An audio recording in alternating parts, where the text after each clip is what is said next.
In 1947, a 16-year-old Bedouin boy named Mohammed Adib is tending his goats in the mountains above the Dead Sea.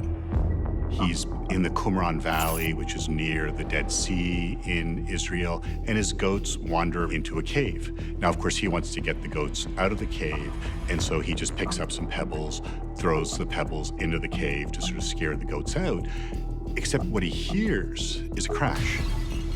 Mohammed Adib goes into the cave to investigate, and he finds out that his rock has shattered an old pottery jar. And inside that pottery jar is a leather scroll with some Hebrew writing on it. He notices that nearby there are many other pottery jars that are undamaged and haven't ever been opened. Inside those jars, there are many scrolls in ancient Hebrew writing that date to about the 3rd century BCE to the 1st century CE. Within the Dead Sea Scrolls, one will find the most ancient versions of almost every single biblical book in the Hebrew Bible, the Old Testament. The scrolls are primarily made of animal skin, parchments, and papyrus. All of them but one. In March 1952, on a shelf carved into a cave wall, archaeologists find something different, a scroll made of copper. This is a completely unique find. We have over 900 scrolls, but only one is made of this precious material. There's only one copper scroll. Most experts agree that the copper scroll is significant by the very material that it's made of. Copper is durable and it is expensive, and therefore what was contained in it was intended to last. I mean, think about what you have to do. This is not writing on a piece of paper or a piece of parchment. This is literally like stamping something, incising something into copper. So you do this for something that is particularly special. So some scholars note that the bookkeeping style and tone actually is very reminiscent of temple inventories that one would find elsewhere in the Mediterranean. And so the idea here is that this might be an authentic record of real treasures that were once possessed by some institution. We're not talking a couple $1 million. We're talking about $1 billion with a B. We're talking a lot of money in gold, in silver, in jewels. So this is a lot of treasure. The ancient land of Judea encompassed modern-day Israel, Palestine, and the West Bank. Roman occupation of Judea was met with resistance among some factions within the Jewish community. Life under the Romans became unsustainable. It was impossible to tolerate the amount of taxation, the amount of overreach on their political governance, and also their imposition of their own culture and religion. Jews were not having it. For about a century, Jews had tried on smaller scales to liberate their land. What ultimately happens is that there's just such a massive discontent in this period that in the year 66, it breaks out into open war. It's the first Jewish-Roman war, as scholars know it. The rebellion lasted about 4 years, but it ended when the Romans came in, squashed the rebellion, and destroyed the temple in Jerusalem. This was 70 CE. It's during this time, we think, that the Jewish people would start to gather together their valuables. They would want to have them and protect them, try to make sure that the Romans didn't seize them, and maybe bury them in different places in order to hide them from Roman eyes. And it's also probably around this time, maybe 68 or 70, when the temple is destroyed, that the copper scroll would have been written, everything inventoried, and then buried. The English archaeologist John Allegro was actually studying ancient Hebrew at Oxford University in 1953 when he was invited to join the team of scholars in Jerusalem who were working on the Dead Sea Scrolls.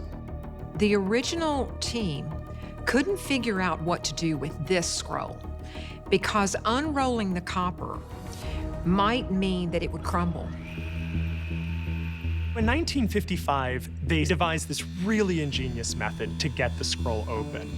They actually invent this small saw that can cut the scroll into 23 strips, each of which is curved like a half cylinder almost. Allegro is the first scholar who sees the copper scroll opened, and he begins transcribing and trying to translate it immediately.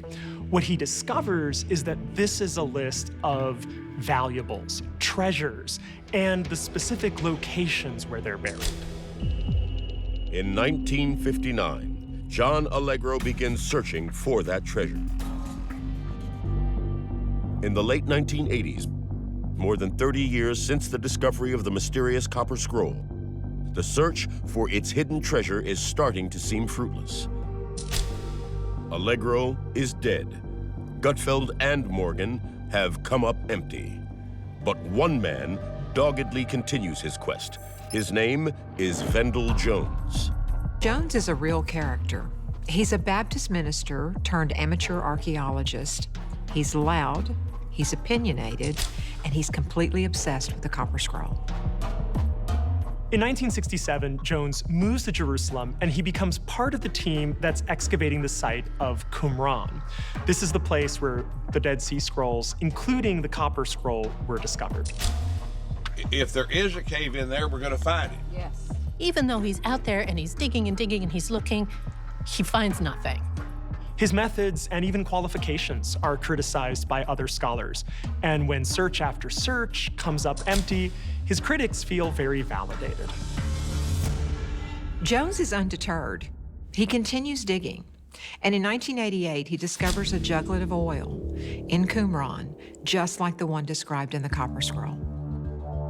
In 1992, he discovers a massive underground stash of temple incense, again matching something described in the copper scroll. But after that, for Vendell Jones, the trail seems to go cold. By now, there's a new player on the scene, a professor of Jewish studies from Connecticut who's convinced there's even more copper scroll treasure just waiting to be found. His name is Richard Freund. Freund starts looking in a very different location, a more mysterious location, that's actually 25 miles south of Qumran. Richard Freund sees parallels between this particular copper scroll clue and a location known as the Cave of Letters. It's located high up on a cliffside, 25 miles south of Qumran on the western bank of the Dead Sea. The Cave of Letters has already yielded all sorts of ancient relics.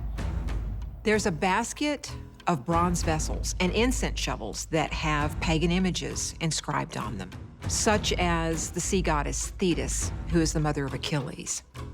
Now, these are presumed to be Roman artifacts, but in fact, there are Jewish relics that are also excavated from the Cave of Letters. The findings also include letters by Shimon Bar Kokhba, who is the leader of the Jewish rebellion against the Romans in the year 132. Freund thinks this site could be really promising.